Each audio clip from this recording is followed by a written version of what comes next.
Bab 11-10. Lin Qiye benar-benar kelelahan, baik secara mental maupun fisik.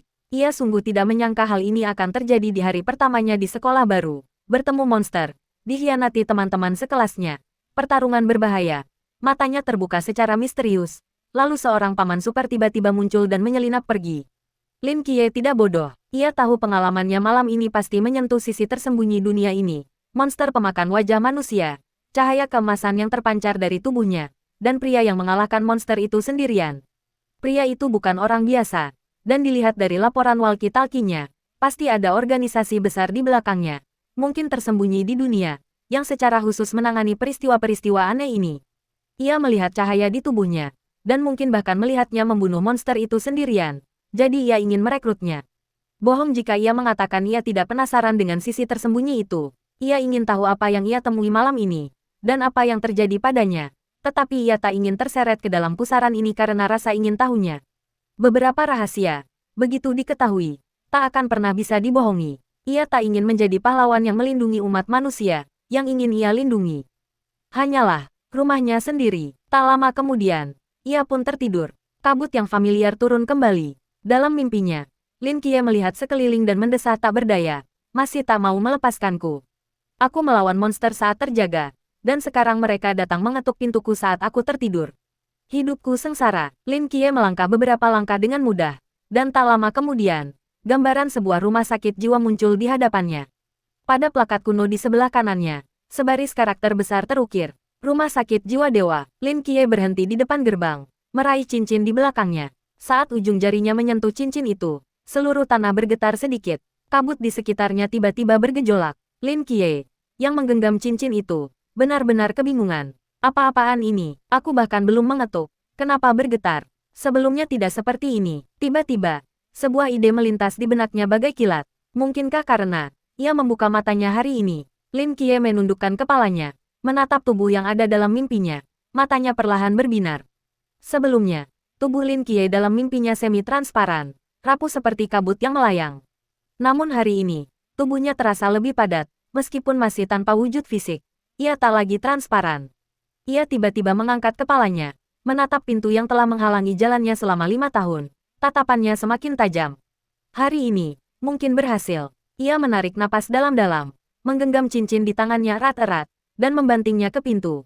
Klang, lonceng kuno berdentang dari dalam rumah sakit jiwa, beberapa kali lebih keras dari sebelumnya. Untungnya, Lin Qiye saat ini tanpa tubuh fisik. Jika tidak, gendang telinganya pasti berdenyut menyakitkan. Saat bel berbunyi, seluruh rumah sakit jiwa bergetar hebat lagi. Ada harapan. Mata Lin Qiye berbinar. Klang, klang, klang. Lin Qiye tidak berhenti, menggedor pintu 3 kali berturut-turut, dan rumah sakit jiwa itu bergetar seolah-olah gempa bumi telah terjadi. Akhirnya, setelah ketukan terakhir, suara dentuman keras menggema di seluruh rumah sakit jiwa, diikuti oleh keheningan. Tepat ketika Lin Qiye hendak mengetuk lagi, pintu di depannya berderit dan perlahan mulai bergerak. Pintu terbuka, buk, buk. Begitu pintu terbuka sepenuhnya, sebuah koridor kuno dan remang-remang muncul di hadapan Lin Qiye. Lantai koridor, yang terbuat dari bahan yang tidak diketahui, memancarkan cahaya redup, dan bola-bola cahaya yang menyala tergantung di dinding, menciptakan suasana misterius dan menakutkan. Lin Qiye berjalan di sepanjang koridor dan segera tiba di percabangan jalan. Di atas percabangan itu tergantung papan nama yang tampak modern. Kiri adalah bangsal, kanan adalah area aktivitas. Gumam Lin Qiye pada dirinya sendiri, sambil melihat papan nama itu. Tata letak ini, persis sama dengan rumah sakit jiwa tempatku dulu tinggal. Setelah ragu sejenak, Lin Qiye memasuki area aktivitas terlebih dahulu. Area aktivitas itu tidak memiliki banyak ruangan, tetapi memiliki semua yang dibutuhkan. Ruang multimedia untuk menonton TV dan film. Ruang santai untuk bermain catur dan bersenang-senang. Ruang belajar untuk membaca dan belajar. Bahkan ada halaman terbuka melingkar di dalam gedung, dengan berbagai macam peralatan olahraga di atasnya. Ini benar-benar persis sama. Mimpi ini sungguh aneh. Lin Qiye mengerutkan kening, menggelengkan kepalanya bingung. Setelah menjelajahi area aktivitas, ia berbalik dan menuju area bangsal di sisi lain. Ketika ia sampai di pintu masuk area bangsal, Lin Qiye tiba-tiba berhenti. Ini berbeda. Lin Qiye menatap koridor gelap dan monoton di depannya, bergumam pada dirinya sendiri. Ia ingat betul bahwa ketika ia berada di rumah sakit jiwa Sunsin, bangsal-bangsal itu memiliki beberapa lantai, dan meskipun fasilitasnya tidak terlalu mewah, setidaknya bersih dan rapi. Namun, area bangsal sebelum Lin Qiye hanya memiliki satu lantai, dan hanya 6 ruangan. Pintu-pintu ke-6 ruangan ini dipenuhi simbol dan gambar aneh, berdempetan, seperti segel, sekilas pandang saja membuat Lin Qiye pusing. Lin Qiye terpaksa mengalihkan pandangannya dari pintu, menenangkan diri, dan melihat ke tempat lain. Di pojok kanan atas bangsal tergantung sebuah papan nama kuno, dengan gambar yang berbeda di setiap ruangan. Misalnya, papan nama untuk bangsal nomor 1, tempat Lin Qiye saat ini berdiri, menggambarkan lingkaran hitam besar. Papan nama untuk bangsal nomor 2 menunjukkan sesuatu yang menyerupai tongkat atau pena. Lin Qiye berjalan menyusuri koridor hingga bangsal ke-6, masih bingung dengan nama-namanya. Ia menatap pintu-pintu aneh di hadapannya, tenggelam dalam pikirannya. Di rumah sakit jiwa impiannya ini, hanya area bangsalnya yang berbeda dari rumah sakit jiwa Sun Xin yang ia ingat. Jadi, apakah benar-benar ada pasien yang tinggal di bangsal-bangsal ini? Atau, seperti yang tersirat dari nama rumah sakit jiwa ini, apakah bangsal-bangsal ini dihuni oleh dewa? Lin Qiye ragu sejenak, lalu perlahan meraih gagang pintu bangsal ke-6. Bukan berarti Lin Qiye gegabah. Di satu sisi, ini adalah dunia mimpinya. Jadi meskipun ada yang salah, itu tidak akan berdampak signifikan padanya. Di sisi lain, dia telah mengetuk pintu rumah sakit jiwa ini selama 5 tahun, hari demi hari, dan dia tidak ingin pergi dalam keadaan bingung.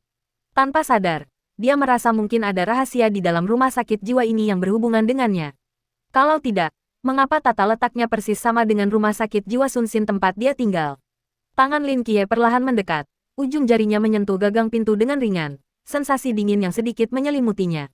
Tidak ada gaya tolak atau rasa sakit yang menyengat seperti yang dia bayangkan. Tangannya secara alami mencengkeram gagang pintu. Lin Qiye menariknya dengan kuat. Pintunya tidak bergerak, dia berdiri diam, mengerahkan seluruh kekuatannya, dan menariknya lagi. Masih tidak ada gerakan. Lin Qiye menyerah pada pintu ini dan pergi ke pintu bangsal ke-5, menariknya dengan kuat. Tetap saja, pintu itu tidak mau terbuka. Ruang ke-4, ruang ke-3, ruang ke-2. Lin Qiye mencoba setiap pintu satu persatu, tetapi tidak ada yang berhasil dibuka. Akhirnya, ia sampai di pintu bangsal pertama. Dengan tekad bulat, Lin Qiye menarik pintu bangsal pertama dengan keras. Krak, terdengar suara pelan dari kenop pintu, dan pola serta desain rumit yang terukir di pintu tiba-tiba pecah dan perlahan menghilang di udara. Lin Qiye terkejut, mundur beberapa langkah, dan menatap tajam ke depan. Pintu pun terbuka. Dari ke-6 bangsal, hanya pintu pertama yang bisa dibuka. Apakah ini satu-satunya yang diberi label bisa dibuka, atau seperti pintu yang telah diketuknya selama 5 tahun? Apakah kekuatannya saat ini hanya cukup untuk membuka pintu pertama? Lin Qiye telah mengetuk pintu selama 5 tahun, baru membukanya dan memasuki rumah sakit setelah persepsi mentalnya membaik setelah membuka matanya. Apakah bangsal kedua, ketiga, keempat, kelima, dan keenam juga membutuhkan peningkatan kekuatan sebelum ia bisa membukanya? Lin Qiye tidak yakin, dan ia tidak punya waktu untuk memikirkannya sekarang. Di hadapannya, pintu bangsal yang dulunya tertutup segel perlahan terbuka. Bangsal itu tidak besar, dan cahayanya redup. Di tengah bangsal terdapat sebuah kursi, dan di atasnya duduk seorang wanita bergaun hitam dengan taburan debu bintang, menatap kosong ke depan. Selain wanita dan kursi itu, tidak ada apapun di ruangan yang remang-remang itu. Lin Qiye berjalan hati-hati ke pintu, berpikir sejenak, lalu memasang senyum resmi dan melambaikan tangan kepada wanita di dalam. Halo, saya Lin Qiye. Siapapun dia, bersikap sopan selalu merupakan ide yang bagus. Seperti kata pepatah, jangan pukul wajah yang tersenyum. Jika dia sopan, bahkan jika dia seorang dewa, dia mungkin tidak akan mempersulitnya. Namun, senyum Lin Qiye membeku di luar, sementara wanita berbaju hitam itu tetap tak bergerak seperti patung. Lin Qiye menggertakkan gigi dan langsung masuk ke ruangan. Saat dia masuk, baris-baris teks tiba-tiba muncul di dinding di belakang wanita berbaju hitam itu. Bangsal nomor 1, pasien, Nix, misi, bantu Nix mengobati penyakit mentalnya. Ketika kemajuan perawatan mencapai nilai yang ditentukan 1%, 50%, 100%, sebagian kemampuan Nix dapat diekstraksi secara acak. Kemajuan perawatan saat ini, 0%. Nix, Lin Qiye tersentak setelah melihat teks di dinding. Meskipun ia tidak begitu memahami mitologi, ia pernah mendengar tentang Nix, Dewi Malam, sebagai salah satu dari 5 dewa pencipta dalam mitologi Yunani kuno. Ia adalah salah satu dewa di puncak sistem mitologi.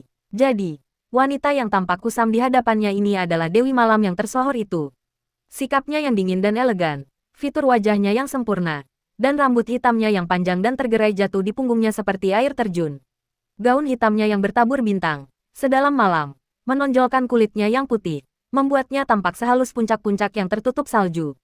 Meskipun matanya tak bernyawa, aura yang terpancar darinya hanya dengan duduk di sana jauh melampaui apa yang bisa dimiliki manusia. Bahkan para permaisuri dalam sejarah pun tak tertandingi. Nyx, ia adalah seorang dewi, dan seorang kaisar. Seorang kaisar malam. Lin Qiye mengelus dagunya, mengamati Nyx dengan saksama. Ia telah melihat para dewa dengan mata kepalanya sendiri, dan dibandingkan dengan para serafim di bulan, ia selalu merasa ada sesuatu yang kurang dari Nyx. Keilahian, kekuasaan, kewibawaan, atau mungkin semua hal di atas. Lin Qiye tidak tahu, tetapi ia bisa menebak bahwa kondisi Nyx saat ini tak terpisahkan dari penyakitnya. Tapi ini seorang dewi yang berada di puncak mitologi. Bagaimana mungkin ia sakit? Apakah penyakitnya terjadi secara alami, atau disebabkan oleh seseorang? Lin Qiye skeptis apakah itu terjadi secara alami. Tetapi jika itu buatan manusia, ia bertanya-tanya makhluk macam apa yang bisa membuat Dewi Malam sakit. Dan dengan penyakit mental yang tak kalah parahnya, jika tulisan di dinding itu akurat, Lin Qiye perlu mencoba menyembuhkan Nyx. Tetapi apa sebenarnya yang salah dengannya? Sebagai mantan pasien gangguan jiwa, Lin Qiye tahu sedikit tentang penyakit mental, yang secara umum dapat dikategorikan sebagai depresi, gangguan obsesif-kompulsif, skizofrenia, paranoia, dan sebagainya. Untuk menyembuhkan Nyx, pertama-tama ia perlu menentukan penyakit Nyx yang sebenarnya. Lin Qiye merenung sejenak, lalu berlutut di depan Nyx dan melambaikan tangannya di depan matanya. Bisakah kau mendengarku? Bisiknya di telinga Nyx. Tiba-tiba, tubuh Nyx bergetar, mengejutkan Lin Qiye, yang secara naluriah mundur beberapa langkah. Kemudian, kepala Nyx dengan kaku menoleh ke arah Lin Qiye, matanya yang kosong menatapnya. Lin Qiye menelan ludah, terlalu takut untuk bergerak. 1 detik, 2 detik, 3 detik. Tepat saat kulit kepala Lin Qiye terasa geli karena tatapan Nyx, ekspresi Nyx berubah. Dari kosong menjadi bingung, dari bingung menjadi kaget, dari kaget menjadi air mata. Tubuh Nyx sedikit gemetar, air mata menggenang di matanya, dan bibirnya terbuka dengan susah payah. Setelah isak tangis panjang yang tercekat, ia berkata dengan suara serak, akhirnya menemukanmu, anakku. Pada saat itu, Lin Qiye merasakan aliran listrik mengalir dari kakinya ke otaknya, membuat pikirannya kosong karena terkejut. Dia, aku, anak, Lin Qiye benar-benar tidak ingat seperti apa rupa orang tuanya. Bagaimanapun, mereka telah melahirkannya dan menitipkannya kepada bibinya sebelum menghilang tanpa jejak. Tapi, ibunya seharusnya, mungkin manusia, bukan Dewi Malam. Tidak, bagaimana jika, tunggu, Dewi Malam asing ini fasih berbahasa Mandarin. Oh benar, ini dari mimpiku. Tidak mengherankan aku bisa mengerti bahasa para dewa. Mungkin ini sinyal transmisi gelombang otak. Tepat saat Lin Qiye tenggelam dalam pikirannya, Nyx berdiri, membuka lengannya, dan terhuyung ke arahnya. Dia berlari semakin cepat, ekspresinya semakin bersemangat. Pada saat ini, pikiran Lin Qiye benar-benar kacau, dan dia tanpa sadar membuka lengannya, ingin memeluk Dewi Malam. Namun, Dewi Malam itu berlari melewati Lin Qiye dan menangkapnya. Sebuah vas kecil di ambang jendela di belakangnya. Nyx mencengkeram vas itu erat-erat. Air mata mengalir di wajahnya. Anakku, kau masih hidup. Akhirnya aku menemukanmu, Lin Qiye. Lalu, tatapan Nyx jatuh pada kursi yang telah didudukinya entah berapa lama. Setelah hening sejenak, ia bergegas maju, memeluk kursi dan vas itu, lalu menangis terseduh-seduh lagi. Hypnos, anakku, kau juga ada di sini. Lin Qiye yang kebingungan berdiri di sana seperti patung, memperhatikan Nyx mengenali vas, kursi, dinding, dan bahkan udara sebagai anaknya, menangis tak terkendali. Lin Qiye, kurasa aku tahu apa yang salah dengannya, dia sakit parah. Di pagi hari, Lin Qiye perlahan terbangun dari mimpinya, menatap langit-langit kosong, dan mendesah tak berdaya. Setelah menghabiskan malam bersama Nyx, Lin Qiye merasa sangat tidak enak badan. Tepat saat ia hendak bangun, ia tiba-tiba mengeluarkan suara pelan. Dalam benaknya, rumah sakit jiwa dewa yang diselimuti kabut melayang di dalamnya, dan ia seolah telah menjalin hubungan erat dengan rumah sakit itu.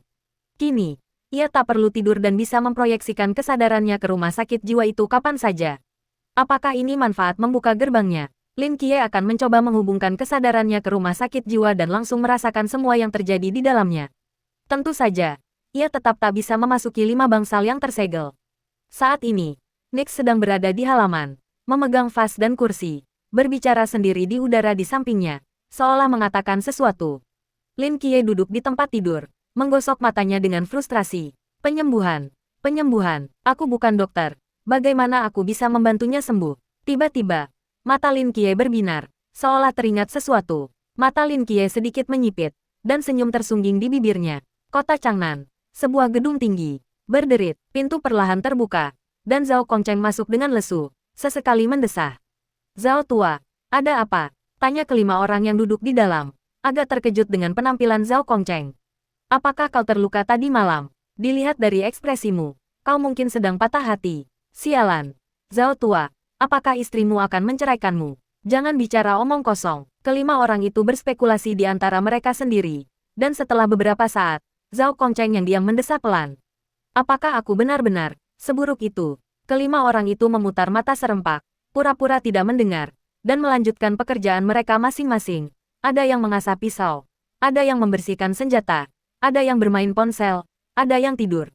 Tidak, aku bertanya serius pada kalian, kata Zhao Kongcheng mendesak, melihat tidak ada yang memperhatikan Zhao Kongcheng. Hong Ying, yang sedang membersihkan senjatanya, mendesah, Kongcheng, apa kau tersengat listrik?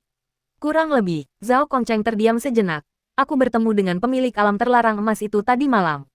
Mendengar ini, semua orang tiba-tiba mendongak, menghentikan apa yang mereka lakukan, dan mata mereka berbinar. Orang yang tampaknya agen seraf itu. Ya, apakah dia sangat kuat? Siapa dia? Kau terlalu memikirkannya. Zhao Kongcheng menggelengkan kepalanya. Dia hanya siswa SMA biasa. Fluktuasi kekuatan tingkat, klan itu seharusnya hanyalah sisa kekuatan yang ditinggalkan seraf padanya. Dia masih pendatang baru yang baru saja melangkah ke alam, Zan. Mendengar ini, secerca kekecewaan muncul di mata yang lain. Kukira seorang pembangkit tenaga listrik tingkat Klein telah tiba di kota Changnan. Tapi sekali lagi, jika dewa yang sangat berbahaya itu benar-benar memilih perantara dan bahkan mencapai tingkat Klein, para petinggi pasti tidak menyadarinya. Pria yang duduk di sofa sedikit menyipitkan matanya. Bagaimanapun, Serapim memilih wakil dan menganugerahkan reruntuhan ilahi adalah peristiwa besar. Kita harus segera melaporkannya kepada atasan. Ngomong-ngomong, Lao Zhao, karena kau bertemu dengannya, di mana dia? Bukankah kau membawa orang sepenting itu kembali? Dia kabur, Zhao Kongcheng berkata pelan. Dia bilang akan mengambil tas sekolahnya, lalu kabur saat aku sedang lengah. Semua orang terdiam, tepat saat kelompok itu hendak mulai mengoceh. Pintu ruangan terbuka lagi. Seorang pria yang masih mengenakan jubah merah tua masuk. Wajahnya masih berlumuran darah.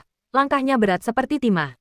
Melihat pria ini, semua orang, termasuk Zhao Kongcheng, langsung berdiri. Kapten, Kapten, kau baik-baik saja. Kapten melambaikan tangannya, melepas jubahnya yang berlumuran darah, dan duduk di bangku kecil di dekat pintu. Alisnya berkerut karena kelelahan yang tak terlukiskan. Aku baik-baik saja, tapi raja berwajah hantu telah melarikan diri. Ekspresi wajah semua orang langsung berubah serius. Sang kapten melanjutkan, tadi malam, aku mengejar raja berwajah hantu sampai ke pinggiran kota utara dan melawannya. Ia terluka parah dan kemudian mengorbankan nyawanya sendiri untuk melarikan diri. Jadi, raja berwajah hantu mungkin sudah melarikan diri dari kota Changnan. Tidak, belum tentu. Pria yang duduk di sofa tiba-tiba berbicara. Semua orang menatapnya, dan alis sang kapten sedikit terangkat. Katakan padaku, Xiangnan. Wu Xiangnan perlahan berdiri, mengeluarkan peta wilayah sekitar kota Changnan dari bawah sofa, dan membentangkannya di lantai. Kota Changnan terletak di daerah yang relatif terpencil, dan cukup jauh dari kota-kota terdekat. Tadi malam, sang kapten melawan raja berwajah hantu di pinggiran utara. Selain kota Changnan, kota terdekat berjarak puluhan kilometer. Wu Xiangnan menggambar lingkaran di peta. Lalu apa yang terjadi? Mata Hong Ying penuh keraguan. Pada saat ini, mata sang kapten perlahan-lahan menjadi cerah. Raja berwajah hantu terluka parah. Sebelum kekuatannya pulih, ia takkan mampu menyeberangi jarak sejauh itu. Wu Xiangnan melanjutkan kata-kata sang kapten. Dan jika raja berwajah hantu ingin memulihkan kekuatannya, ia hanya bisa melakukannya dengan memakan manusia, yang artinya, ia pasti akan kembali ke kota Changnan. Benar, alis Zhao Kongcheng sedikit berkerut. Tapi kota Changnan begitu besar, kita tidak tahu dari mana ia akan muncul. Selokan, Wu Xiangnan mengangkat kacamatanya dan menggunakan pena merah untuk menggambar kurva di peta. Manusia berwajah hantu suka melewati selokan, dan raja berwajah hantu pernah lolos melalui selokan sebelumnya.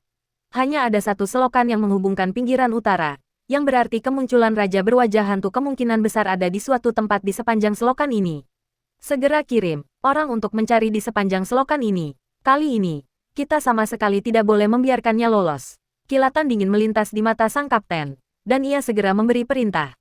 Diterima. Oh, benar. Masih ada satu hal lagi. Wu Xiangnan menoleh ke Zhao Kongcheng. Kita harus membawa kembali agen Serapim. Potensinya terlalu besar. Dia sama sekali tidak boleh jatuh ke tangan gereja dewa kuno.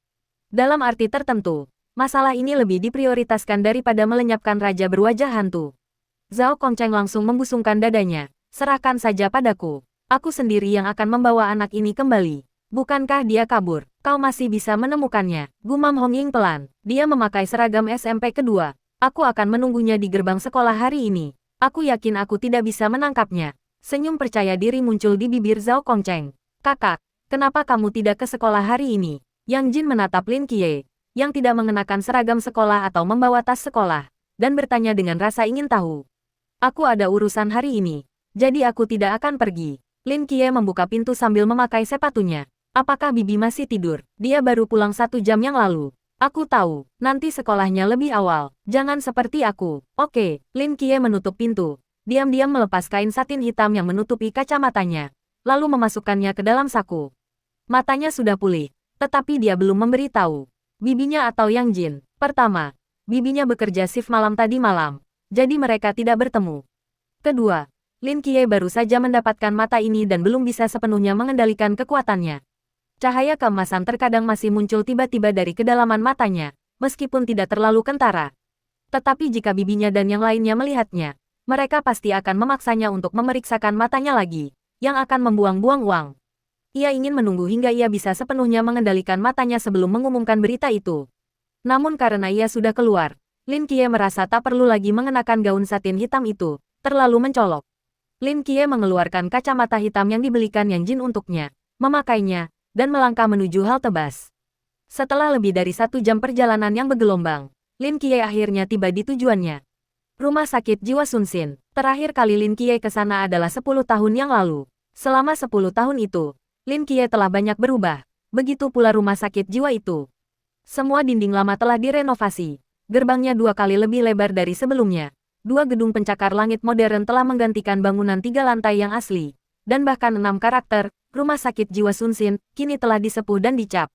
Berdiri di gerbang, Lin Qiye tak lagi bisa menghubungkan rumah sakit modern di hadapannya dengan bangunan kecil yang ia ingat. Satu-satunya yang tidak berubah mungkin adalah pria tua yang menjaga gerbang. Hanya saja tubuhnya jauh lebih bungkuk, dan rambutnya jauh lebih putih. Pria tua itu sepertinya melihat Lin Qiye, menyipitkan matanya, dan mengangkat tangan kanannya untuk menunjuk Lin Qiye. Tepat ketika Lin Qiye mengira pria tua itu masih mengingatnya dan hendak menyapanya. Pria tua itu berteriak, "Hei, anak bodoh di sana, kau menghalangi mobil di belakangmu." Tok, tok, tok, masuk. Lin Qiye mendorong pintu hingga terbuka dan masuk ke ruang konsultasi. Di seberang meja duduk seorang dokter pria parubaya, mengenakan jas putih dan kepalanya yang mulai botak dengan rambut tipis, simbol kecerdasan. Lin Qiye duduk di kursi, dan dokter itu perlahan bertanya, "Katakan, ada apa? Saya tidak punya masalah." "Kalau tidak punya masalah, kenapa Anda di sini?" "Saya tidak punya masalah, tapi saya punya teman yang punya gangguan mental yang sangat serius." Mendengar ini, dokter itu menatap Lin Qiye dengan ekspresi aneh, tersenyum sambil merapikan beberapa helai rambut di kepalanya. "Teman yang kau bicarakan, kau bukan dirimu sendiri, kan?" Lin Qiye menjawab dengan serius. "Bukan, itu benar-benar teman." "Baiklah, kalau begitu katakan penyakit apa yang kau..." "Tidak, penyakit apa yang diderita temanmu? Apa saja gejalanya?" Lin Qiye merenung sejenak. Ini mungkin agak sulit dijelaskan. Dokter itu tersenyum. "Kalau begitu, anggap saja kau teman itu dan peragakanlah untukku." Lin Qiye menatap dokter itu beberapa kali dengan aneh, ragu sejenak, lalu mengangguk tak berdaya. Maka, Lin Qiye perlahan berdiri dari tempat duduknya dan, di bawah tatapan dokter, berjalan langsung ke arahnya. Ia mengulurkan tangan dan, membenamkan kepala dokter parubaya itu di dadanya. Dengan lembut membelai beberapa helai rambut yang tersisa di kepala dokter itu dengan tangannya yang lain. Matanya penuh kelembutan, dan berbisik, "Anakku sayang, ayah akhirnya menemukanmu." Selama 10 menit berikutnya, Lin Qiye menggunakan semua teknik menulis argumentatif yang pernah dipelajarinya, menjelaskan kepada dokter dengan sangat antusias bahwa ia sebenarnya tidak sakit, sehingga terhindar dari keharusan dirawat di rumah sakit. "Jadi, temanmu melihat semuanya seolah-olah itu anaknya sendiri." "Ya, dan dia menangis lama sekali." Dia terus menangis. Dia suka duduk di halaman dan bercerita kepada vas dan bangku. "Benar, bagaimana tidurnya?" "Dia tidak tidur." Dokter itu mengerutkan kening. "Teman Anda sakit parah. Saya sangat menyarankan Anda membawanya ke rumah sakit kami untuk rawat inap. Kondisinya agak istimewa. Tidak ada syarat untuk rawat inap," kata Lin Qiye tanpa daya. Tentu saja ia tidak bisa mengatakan yang sebenarnya. Jika ia memberitahu dokter bahwa Dewi Malam, Nix, adalah seorang pasien dan tinggal di rumah sakit jiwa dalam pikirannya, ia akan langsung menerima surat keterangan rawat inap. Dokter itu ragu sejenak, lalu mulai mengetik di papan ketik. Jika rawat inap tidak memungkinkan, maka kita hanya bisa mengandalkan obat untuk saat ini. Saya akan meresepkan obat untuk Anda, bawa pulang dan berikan padanya. Jika kondisinya tidak membaik, Anda harus membawanya ke rumah sakit. Ekspresi Lin Qiye agak gelisah. Mungkinkah pengobatan dunia nyata dapat masuk ke dalam pikirannya? Lin Qiye tidak tahu. Tetapi ia merasa bahwa meskipun dibawa masuk, obat yang digunakan manusia mungkin tidak efektif untuk dewa. Dokter, selain obat, adakah cara lain untuk mengobati ini? Dokter itu merenung sejenak sebelum berbicara perlahan. Gejala teman Anda termasuk dalam kategori gangguan delusi berat. Saya telah melihat banyak pasien seperti ini. Ada seorang pria yang sangat mencintai istrinya, tetapi istrinya meninggal dalam kecelakaan mobil. Ia sering berbicara ke udara, membayangkan istrinya masih di sisinya. Penyakit semacam ini sebagian besar disebabkan oleh trauma psikologis yang sangat besar, di mana alam bawah sadar menolak kenyataan, sehingga menciptakan perasaan palsu, dia masih di sisiku. Jika kita dapat mengatasi akar penyebabnya dan memberikan perawatan psikologis, ada kemungkinan perbaikan, tetapi tanpa obat, itu sangat sulit. Obat dan psikoterapi saling melengkapi. Apakah Anda mengerti maksud saya? Lin Qiye mengangguk sambil berpikir, mengatasi akar penyebabnya, tetapi ia tidak tahu apa-apa tentang masa lalu Nix, jadi ia tidak tahu harus mulai dari mana. Sepertinya ia perlu melakukan lebih banyak persiapan. Lin Qiye mengambil resep dari dokter tetapi tidak membayar obatnya, karena obat itu sebenarnya tidak dapat memengaruhi dewa dalam pikirannya. Ia tidak perlu mengeluarkan uang. Dan, obat-obatan ini terlalu mahal. Lin Qiye, yang baru saja meninggalkan rumah sakit jiwa, naik bus kembali. Perjalanan ke rumah sakit jiwa itu bermanfaat, setidaknya memberinya terobosan. Ia perlu menasihati Nix dari sudut pandang psikologis, dan untuk itu, ia perlu memahaminya dengan cukup baik. Jadi, Lin Qiye turun di halte tertentu dan pergi ke perpustakaan kota Changnan. SMP Negeri 2, gerbang sekolah. Hei, lihat, siapa paman itu? Tidak kenal dia, mungkin orang tuanya. Aku melihatnya ketika memasuki gerbang sekolah sekitar pukul 7 pagi. Aku juga. Dia memakai kacamata hitam dan kemeja, memegang secangkir kopi, bersandar di dinding pagi ini. Aku bahkan berpikir dia cukup tampan. Lalu kenapa dia terlihat seperti pengemis sekarang? Matanya merah semua. Menurutmu dia sudah di sana sejak pagi? Tidak mungkin. Ini hampir jam 10 pagi. Siapa tahu? Oh, ngomong-ngomong, apa kau sudah dengar? 2 siswa dibunuh dalam perjalanan pulang sekolah tadi malam. Benarkah? Tentu saja benar. Aku dengar. Di trotoar di seberang gerbang sekolah, seorang pria duduk sendirian di sana, dikelilingi puntung rokok. Siluetnya di bawah lampu jalan memancarkan kesedihan yang tak terlukiskan. Zhao Kongcheng mematikan rokoknya. Dia tidak tahu apa yang salah. Dia berjongkok di sana dari jam 6 pagi sampai jam 10 malam. Pikirannya berputar-putar karena terik matahari. Tetapi dia sama sekali tidak melihat anak laki-laki itu. Aku jelas melihat seragam SMP nomor 2 tadi malam. Apa anak ini mengira aku akan menyergapnya dan memutuskan untuk tidak datang? Sial, pantatku pegal karena duduk. Zhao Kongcheng menopang dirinya dengan tangan di tanah, perlahan duduk dari trotoar, dengan santai membersihkan debu dari celananya dan mulai meregangkan tubuhnya. Tiba-tiba, dari sudut matanya, ia melihat seorang anak laki-laki berpakaian kasual berjalan santai menyeberang jalan, membawa beberapa buku. Pria itu, perawakannya agak mirip anak itu, agak. Ya, Zhao Kongcheng membeku. Mengerjap keras. Astaga, wus, tanpa sepatah kata pun, Zhao Kongcheng berlari ke arah anak laki-laki itu seperti embusan angin. Matanya merah, tampak seperti iblis yang ganas. Namun, ketika ia berada sekitar 20 meter dari anak laki-laki itu, anak laki-laki itu sepertinya merasakan sesuatu. Tubuhnya gemetar, dan ia pun berlari. Mereka berdua berlari liar di jalan, satu demi satu. Lin Qiye benar-benar ingin menamparkan dirinya sendiri 2 kali saat ini. Kenapa ia harus memilih jalan ini? Sekarang lihat apa yang terjadi. Ia baru saja berdiri kemarin, dan sekarang pria sialan itu mengejarnya. Meskipun Lin Qiye cepat, ia masih jauh lebih lambat daripada Zhao Kongcheng, dan Zhao Kongcheng berhasil menyusulnya hanya dalam beberapa detik. Zhao Kongcheng mencengkeram bahu Lin Qiye dengan keras dan mencibir 2 kali. Nak, kita bertemu lagi. Lin Qiye menoleh dengan kaku dan memiringkan kepalanya. Siapa kau? Zhao Kongcheng merasa amarahnya hampir meledak. Aku. Kau masih bertanya siapa aku? Aku korban tak berdosa yang ditipu olehmu tadi malam dan ditinggalkan di tengah angin dingin semalaman. Zhao Kongcheng menggenggam tangan Lin Qiye erat-erat, Seperti pria parubaya yang naif dan takut kekasihnya direnggut. Sudah kubilang, berhenti berpura-pura. Kau tidak akan bisa lolos hari ini. Lin Qiye menatap lengannya yang terkunci, menyerah dalam pergulatan yang sia-sia, dan tampak pasrah. Baiklah, katakan padaku, kita mau bicara di mana? Ikut aku. Zhao Kongcheng menggenggam tangan Lin Qiye dan melangkah pergi entah kemana. Ketika Lin Qiye melihat bahwa ia mendekati sebuah hotel cinta, ekspresinya tiba-tiba berubah, dan ia berbalik untuk melarikan diri. Namun, Zhao Kongcheng tidak memberinya kesempatan, menguncinya erat-erat dan menyeretnya ke hotel. Kau, apa yang kau inginkan? Sudah kubilang, aku punya wasir, jangan bertindak gegabah. Apa yang ada di kepala kalian? Anak-anak SMA, kami hanya ingin mencari tempat untuk mengobrol. Apa kita perlu pergi ke hotel cinta untuk mengobrol? Apa kau tidak lihat tatapan orang-orang saat aku datang ke sini? Aku sangat malu. Apa kau tahu, ini rumah aman. Aku membawamu ke sini tanpa alasan lain. Lagi pula, apa aku terlihat seperti orang seperti itu? Zhao Kongcheng memutar bola matanya, menyeret Lin Qiye yang sedang meronta-ronta ke meja resepsionis, dan mengedipkan mata dengan sangat lesu kepada petugas wanita yang tercengang itu. Tolong, satu kamar ganda bertema dinamis dan penuh gairah. Lin Qiye, petugas wanita itu membeku di tempat. Setelah jeda sejenak, ia tiba-tiba menjadi bersemangat. Oke, Pak, kami butuh kartu identitas Anda di sini. Dan kawan muda ini, tolong tunjukkan kartu identitas Anda juga. Terpaksa menyerahkan kartu identitasnya, Lin Qiye menatap petugas wanita yang bersemangat itu dengan aneh, bertanya-tanya skenario BL, Boys Love, macam apa yang sedang dibayangkannya. Tapi ia tak bisa sepenuhnya menyalahkannya. Di tengah malam, seorang pria parubaya menyeret seorang remaja ke hotel cinta untuk memesan kamar ganda, sebuah suite, gay, yang dinamis, mengaku mereka akan mengobrol, siapa yang akan percaya. Ini kartu kamarmu. Kamar 3966.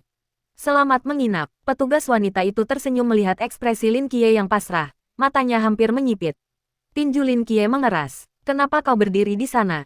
Ayo naik ke atas bersamaku. Zhao Kongcheng menarik Lin Qiye menuju lift. Begitu mereka menggesek kartu dan memasuki ruangan, melihat deretan fasilitas menakjubkan yang memukau, Lin Qiye yang polos menyadari bahwa orang kaya memang melakukan hal seperti ini.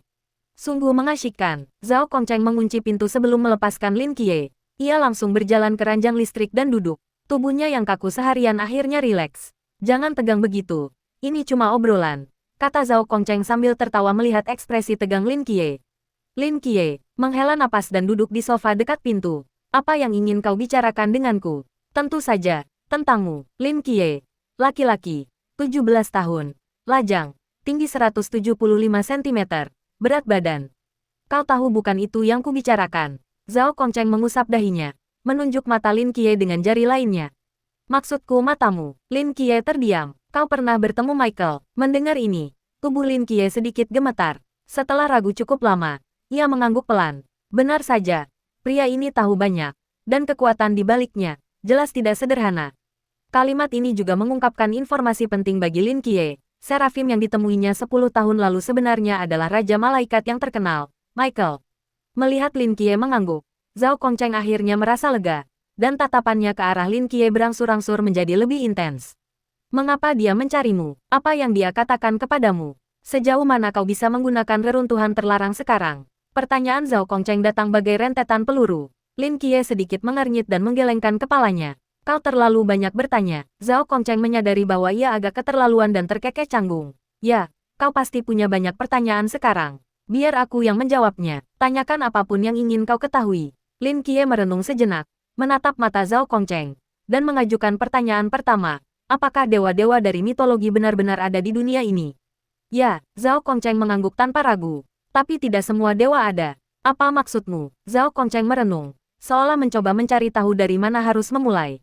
Menurutmu apa itu mitologi? Lin Qiye berpikir sejenak. Apakah itu makanan rohani orang-orang kuno? Apakah itu ketakutan dan fantasi mereka terhadap kekuatan alam yang tak dikenal? Kau benar, Zhao Kongcheng mengangguk. Sampai 100 tahun yang lalu, semua orang berpikir begitu. 100 tahun yang lalu, benar, sebelum kabut itu muncul, tak pernah ada jejak dewa di dunia ini. Mata Zhao Kongcheng sedikit menyipit. Namun, sejak kabut yang menyelimuti bumi itu muncul, segalanya tampak berbeda. Pada bulan September tahun 1922, setahun setelah kabut itu muncul, tim pendeteksi kabut yang dikirim oleh dinasti Xia Agung mengamati seekor naga raksasa terbang perlahan di langit di atas palung Mariana. Ini adalah pertama kalinya dalam sejarah manusia makhluk mitos diamati. Setelah penelitian dan verifikasi, naga itu diidentifikasi sebagai Leviathan, naga kekacauan dari Alkitab, makhluk ciptaan Tuhan. Penemuan naga ini secara langsung mengubah pemahaman seluruh pemimpin Xia Agung. Mereka menyadari bahwa sejak awal kabut ini, dunia telah menjadi sangat berbeda. Saat itu, kabut baru saja muncul, membuat seluruh Xia Raya panik. Demi stabilitas nasional, para pemimpin menyembunyikan hasil eksplorasi ini. Sebagai makhluk mistis pertama yang diamati umat manusia, naga kekacauan Leviathan diberi kode 001 oleh para pemimpin Xia Raya. Eksplorasi selanjutnya menemukan makhluk mistis lainnya, dan kode-kode tersebut terus bertambah. Seraphim Michael yang Anda lihat adalah makhluk mitos ketiga yang diamati manusia pada tahun 1928, dengan nama sandi 003. 1928. Lin Qiye terkejut, kita tidak punya teknologi untuk mendarat di bulan saat itu, kan? Bagaimana mereka menemukan Seraphim di bulan? Kita tidak menemukannya. Zhao Kongcheng menggelengkan kepalanya. Pada bulan Maret tahun 1928, seberkas cahaya pedang keemasan melesat dari bulan, melintasi alam semesta, dan menghancurkan sebuah gunung berapi besar di Amerika Utara. Baru saat itulah kita menyadari bahwa ada dewa di bulan. Amerika Utara, ada apa di sana? Kemudian, tim eksplorasi kami menghabiskan waktu setahun untuk mencapai gunung berapi itu, dan di reruntuhannya, mereka menemukan dewa nomor 004, yang tersegel di dalam reruntuhan ilahi. Zhao Kongcheng berhenti sejenak, lalu melanjutkan, malaikat yang jatuh, Lucifer. Lucifer, Lin Qiye belum memproses sejumlah besar informasi yang dikirimkan Zhao Kongcheng, dan tetap tertegun untuk waktu yang lama. Jadi, maksudmu, setelah kabut muncul, para dewa dari mitologi mulai muncul satu demi satu secara misterius. Benar, para petinggi telah menyelidiki alasan di balik ini dan telah menyimpulkan dua kemungkinan. Zhao Kongcheng mengangkat dua jari. Pertama, para dewa ini sendiri tidak ada, tetapi setelah kabut muncul, beberapa perubahan misterius terjadi, menghidupkan mereka dari mitologi. Kedua, mitologi bukanlah imajinasi orang-orang kuno, melainkan sesuatu yang nyata. Seiring umat manusia menjadi lebih aktif, mereka bersembunyi di suatu tempat di bumi karena suatu alasan, dan kemunculan kabut yang tiba-tiba membangunkan mereka. Lin Qiye mengangguk, lalu apa maksudmu dengan mengatakan bahwa tidak semua dewa ada? Jumlah dewa yang ada di bumi tidaklah banyak, dan tidak semua makhluk mitologi pernah turun ke sini. Apa yang muncul sejauh ini hanyalah sebagian kecil dari sistem mitologi yang luas. Kita tidak tahu mengapa mereka muncul, itu tidak ada hubungannya dengan kekuatan, penyebaran kisah mereka, kebaikan atau kejahatan, atau batas negara. Kemunculan mereka tampaknya tidak memiliki pola, mereka muncul secara acak. Ini tidak hanya mencakup Alkitab, tetapi juga mitologi Yunani, mitologi Nordik, mitologi Tulhu. Di antara dewa-dewa yang dikenal manusia saat ini, semuanya mencakup semua sistem mitologi. Petik 2. Karena semuanya adalah sistem mitologi, bagaimana dengan dewa-dewa Xia Agung kita? Lin Qiye bertanya dengan rasa ingin tahu. Misalnya, Sage Agung yang setara langit, Pangeran Ketiga, 4 Raja Langit, Kaisar Giok, di mana mereka? Jika mereka ada, mereka pasti akan menghancurkan mitologi barat, kan? Zhao Kongcheng menggelengkan kepalanya setelah hening sejenak. Kami sudah memikirkan semua itu. Selama 100 tahun terakhir, kami telah mencari berkali-kali di wilayah Xia Agung, mencoba menemukan keberadaan mereka. Tapi selama 100 tahun penuh, kami belum menemukan mereka. Bahkan dewa lokal pun tidak. Ada yang bilang itu karena kabut belum menelan Xia Agung, jadi mitologi Xia Agung tidak akan muncul. Yang lain bilang, Lin Qiye tak kuasa menahan diri untuk bertanya, apa kata mereka? Ada yang bilang, mereka selalu ada di sana. Selalu, menurutmu mengapa seluruh bumi ditelan kabut, dan hanya Xia Agung yang selamat? Kabut sudah mencapai wilayah Xia Agung, tapi terhalang di perbatasan, tak bisa maju sedikit pun. Mulut Lin Qiye ternganga, maksudmu, ini hanya tebakan, atau lebih tepatnya, fantasi yang indah. Zhao Kongcheng menggelengkan kepalanya, bagaimanapun, kami belum menemukan jejak dewa-dewa Xia Agung. Baiklah, hanya dari banyaknya informasi yang didengarnya sejauh ini, Lin Qiye merasa pandangan dunianya runtuh. Jika dia tidak menyaksikan keberadaan Seraphim secara langsung, dia mungkin akan menelepon rumah sakit jiwa untuk menyeret Zhao Kongcheng. Orang ini bahkan lebih tidak stabil secara mental daripada sebelumnya. Lalu, apa sebenarnya sinar cahaya keemasan yang terpancar dariku tadi malam? Lin Qiye mengajukan pertanyaan berikutnya. Reruntuhan terlarang, jawab Zhao Kongcheng. Setelah kabut menyelimuti bumi, perubahannya tidak terbatas pada penampakan para dewa. Kabut ini juga tampaknya memiliki efek misterius pada tubuh kita. Meskipun kabut ini tidak memasuki wilayah Xia Agung, tampaknya mengandung semacam energi seperti radiasi di dalamnya, yang memiliki efek katalitik pada tubuh beberapa orang. Anak-anak yang lahir setelah kabut turun memiliki kesempatan untuk mengembangkan kekuatan khusus di dalam tubuh mereka. Di bawah pengaruh lingkungan tertentu, kekuatan ini dapat diaktifkan, membentuk kekuatan khusus yang dapat memengaruhi lingkungan nyata, seperti domain. Karakteristik kekuatan ini bervariasi dari orang ke orang, dan domain luar biasa yang dapat memengaruhi lingkungan sekitar melalui dirinya sendiri ini disebut reruntuhan terlarang. Lin Qiye tampak berpikir, sederhananya, reruntuhan terlarang adalah wilayah kekuasaan super milik beberapa individu yang beruntung. Dalam hal ini, kemampuannya untuk memahami segala sesuatu dalam radius 20 meter menggunakan metode yang mirip dengan persepsi mental, disertai penglihatan dinamis yang sangat kuat dan kemampuan untuk menggunakan kekuatan ilahi Serapim, juga merupakan manifestasi dari reruntuhan terlarang. Bisakah wilayah terlarang ini berkembang? Ya, kemampuan, jangkauan, dan keunikan alam terlarang akan meningkat seiring bertambahnya kekuatan spiritual sang master. Kekuatan spiritual merupakan standar penting yang memengaruhi kekuatan alam terlarang. Melalui kekuatan spiritual, kami membagi alam terlarang menjadi 6 alam. Kekuatan spiritual bagaikan air dalam cangkir, sedikit dan stagnan, disebut alam pertama, cangkir. Kekuatan spiritual bagaikan air dalam kolam, melimpah dan stagnan, disebut alam kedua, kolam. Jika bagaikan air di sungai, melimpah dan mengalir, disebut alam ketiga, sungai. Jika bagaikan air di lautan, luas dan tak terbatas, disebut alam keempat, laut. Jika kekuatan spiritual hampir tak habis-habisnya dan luas, itu adalah alam kelima, tak terbatas. Jika kekuatan spiritual tak habis-habisnya dan menembus dimensi spasial, seperti botol Klein, itu adalah alam keenam, Clan. Bagaimana denganku? Aku berada di alam mana sekarang? Tanya Lin Qiye. Kau hanya seorang kultivator alam, Zan, saat ini. Seorang pemula yang baru saja berhasil menggunakan reruntuhan terlarang. Zhao Kongcheng tampak senang menggoda Lin Qiye. Kau hanya, orang biasa yang sedikit lebih kuat. Lin Qiye terdiam. Jadi, alasan ia bisa membuka pintu rumah sakit jiwa dalam pikirannya tadi malam adalah karena ia telah menembus alam, Zan, dan alasan ia bisa membuka pintu bangsal Nix juga karena alasan yang sama. Apakah itu berarti setiap kali ia menembus alam baru, ia bisa membebaskan pasien lain?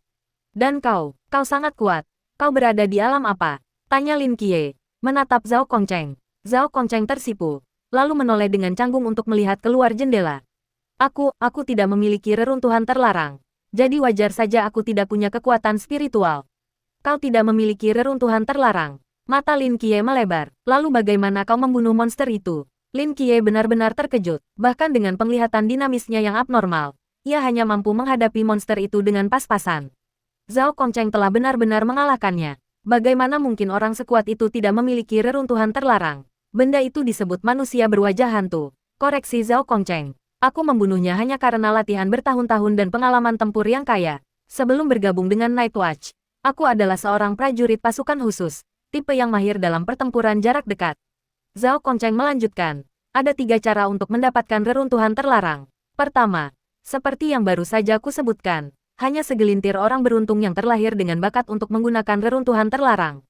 Kedua, dengan menggunakan benda-benda yang memiliki reruntuhan terlarang. Bukan hanya orang yang dapat dipengaruhi oleh kabut untuk memiliki reruntuhan terlarang, beberapa benda juga dapat memiliki reruntuhan terlarang secara kebetulan. Reruntuhan terlarang ini umumnya sangat istimewa dan langka. Jika manusia dapat mengendalikannya, mereka juga dapat menggunakan kekuatan reruntuhan terlarang. Aku termasuk tipe kedua, tetapi benda terlarang yang kumiliki bukanlah benda ofensif, melainkan benda terlarang tambahan standar yang unik untuk Night Watch, sebuah papan pengumuman. Fungsinya hanya, itu berarti membuka, kehampaan tanpa batas. Kehampaan tanpa batas, zona terlarang yang mengisolasi area tersebut dari dunia luar, mencegah pertempuran kita dengan musuh memengaruhi orang biasa. Penjaga malam di setiap kota dilengkapi dengan 3 papan pengumuman yang mampu merapal mantra kehampaan tanpa batas masing-masing diawaki oleh 1 orang. Karena kami umumnya tidak berpartisipasi dalam pertempuran langsung, kami juga dikenal sebagai pengawas. Lin Qiye mengangkat alis. Jadi, kau hanya pengintai. Jika kau tidak bisa bicara dengan benar, diamlah. Zhao Kongcheng memutar matanya. Kau baru saja mengatakan ada 3 cara untuk mendapatkan alam terlarang.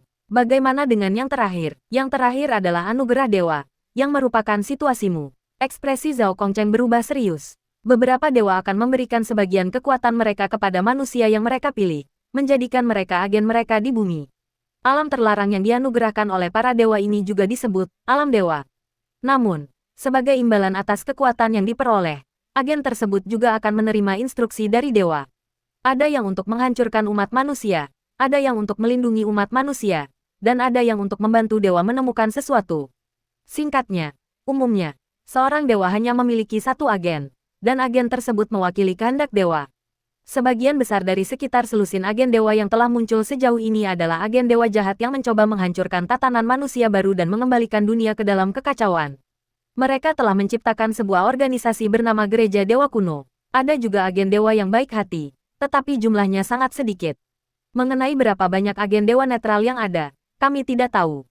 Zhao Kongcheng berdiri, berjalan ke arah Lin Qiye, menatap matanya, dan berbicara perlahan dan penuh perhatian. Lin Qiye, apa instruksi Michael kepadamu? Kamu dari pihak mana? Mata Lin Qiye penuh dengan kebingungan. Aku tidak tahu. Dia tidak mengatakannya. Lin Qiye mengatakan yang sebenarnya. Michael hanya meliriknya dari rembulan. Lalu ia pingsan. Pihak lain benar-benar tidak mengatakan sepatah kata pun. Zhao Kongcheng mengerutkan kening. Dia tidak mengatakan apa-apa. Kau juga tidak mendengar suaranya di dalam hatimu. Tidak. Sungguh tidak. Zhao Kongcheng mengamati Lin Qiye dengan curiga untuk waktu yang lama, seolah mencoba mencari tanda-tanda kebohongan. Setelah beberapa saat, ia mengalihkan pandangannya dan perlahan duduk. Berdasarkan kesimpulan kami, Michael seharusnya netral atau baik hati. Kalau tidak, kami pasti sudah membunuhmu sejak lama. Tapi, karena dia memberimu reruntuhan ilahi, mengapa dia tidak mengatakan apa-apa? Apa sebenarnya yang ingin dia lakukan? Lin Qiye sedikit mengernyit. Aku tidak tahu apa yang ingin dia lakukan. Tetapi bahkan jika dia memberiku instruksi, aku tidak akan melakukannya. Aku tidak ingin terlibat dalam kekacauan ini. Paling buruk, aku akan mengembalikan mata ini kepadanya. Setelah mengatakan ini, ia berdiri. Jika tidak ada yang lain, aku akan pergi sekarang. Sebelum Zhao Kongcheng sempat berbicara, ia berbalik untuk membuka pintu. Tidak, tunggu sebentar. Zhao Kongcheng tiba-tiba berdiri, menghalangi pintu, menatap mata Lin Qiye. Kau pergi setelah bertanya, bagaimana denganku? Kau bisa sendirian di sini. Lin Qiye menjawab dengan serius. Tidak, maksudku, kau tidak akan bertanya padaku. Siapa aku? Zhao Kongcheng merasa sangat lelah berbicara dengan anak ini. Apa hubungannya dirimu denganku? Lin Qiye terus membuka pintu. Zhao Kongcheng membanting tangannya di kenop pintu. Kenapa aku tahu begitu banyak? Organisasi macam apa di belakangku? Apa yang kita lakukan? Apa kau tidak penasaran dengan semua ini? Tidak, kenapa? Menurut logika film dan novel, begitu aku tahu tentang keberadaanmu, aku hanya punya dua pilihan. Lin Qiye mengangkat dua jari. Bergabung. Atau jadilah seseorang yang rahasianya tidak akan pernah terungkap, seperti dibunuh, dipenjara, atau dicuci otak. Kau seharusnya kurangi menonton TV. Zhao Kongcheng terdiam. Lagi pula, kau bahkan tidak mengenal kami. Bagaimana kau tahu bergabung dengan kami bukanlah pilihan yang baik? Lin Qiye mengangkat alis. Jadi, meskipun aku tahu tentangmu dan memilih untuk tidak bergabung, aku tidak akan berada dalam bahaya. Tentu saja tidak. Kami ini tentara. Paling-paling, kami akan membuatmu menandatangani surat perintah bungkam. Apa yang kau katakan itu omong kosong belaka. Kalau begitu aku bisa mendengarkannya. Mendengar ini, Lin Qiye kembali duduk. Zhao Kongcheng menghela napas. Berbicara dengan anak ini selama beberapa menit terasa lebih melelahkan daripada mengintai di luar sepanjang hari. Pada tahun 1922, setelah tim eksplorasi kami menemukan makhluk mitos pertama, naga kekacauan Leviathan, Komando Tinggi Xia Agung segera membentuk organisasi militer untuk mempersiapkan invasi makhluk mitos. Organisasi ini disebut Tim Respons Makhluk Khusus 139. Saat itu, teknologi kami relatif terbelakang, dan kami tidak tahu apa-apa tentang dunia di depan kami, sehingga apa yang disebut Tim Respons Makhluk Khusus hanyalah kedok, praktis tidak berguna. Kemudian, seiring berjalannya waktu, kami mengamati semakin banyak makhluk mitos, mencoba menjalin kontak dengan beberapa di antaranya, dan juga menemukan rahasia reruntuhan terlarang, mulai melatih personel tempur khusus. Seiring kami menemukan semakin banyak pemilik reruntuhan terlarang, kami menemukan bahwa karena kemunculan mereka yang acak, kami tidak dapat memasukkan semua orang di militer. Oleh karena itu, Tim Respons Makhluk Khusus 139 secara bertahap berubah menjadi organisasi khusus semi-militer, semi-sipil. Sekarang, kami menyebut organisasi khusus ini, Penjaga Malam. Lin Qiye berkata dengan serius. Jadi, keberadaanmu adalah untuk melindungi Xia Raya dari invasi para dewa jahat itu. Tepatnya, semua makhluk mitos. Apakah ada perbedaan? Tentu saja. Seperti yang sudah kukatakan sebelumnya, kemunculan makhluk mitos bersifat acak dan tidak berhubungan dengan kekuatan mereka. Oleh karena itu, Makhluk mitos yang turun bukan hanya dewa-dewa kuat yang dikenal manusia, tetapi juga beberapa makhluk lemah yang hanya ada dalam legenda pedesaan atau cerita pendek. Pria bertopeng yang kau temui tadi malam adalah salah satu legenda horor pedesaan tersebut. Makhluk-makhluk mitos ini, yang tidak memiliki kekuatan penghancur dunia tetapi masih dapat memengaruhi masyarakat manusia, secara kolektif disebut misteri. Begitu, Lin Qiye mengangguk. Pantas saja makhluk yang ditemuinya tadi malam terdengar familiar, ternyata berasal dari cerita-cerita pedesaan. Jadi, kita juga prajurit yang melindungi negara kita. Keberadaan kita adalah untuk mencegah rakyat Xia Raya menderita. Bukankah itu mulia? Bukankah itu keren? Zhao Kongcheng dengan sungguh-sungguh membujuknya. Sangat mulia, sangat keren. Aku sangat menghormatimu. Sungguh. Raut wajah Lin Qiye berubah serius. Ia tidak bercanda. Rasa hormat yang mendalam terpancar jelas di matanya. Senyum perlahan muncul di wajah Zhao Kongcheng. Kalau begitu aku tidak akan pergi. Petik 2 petik 2.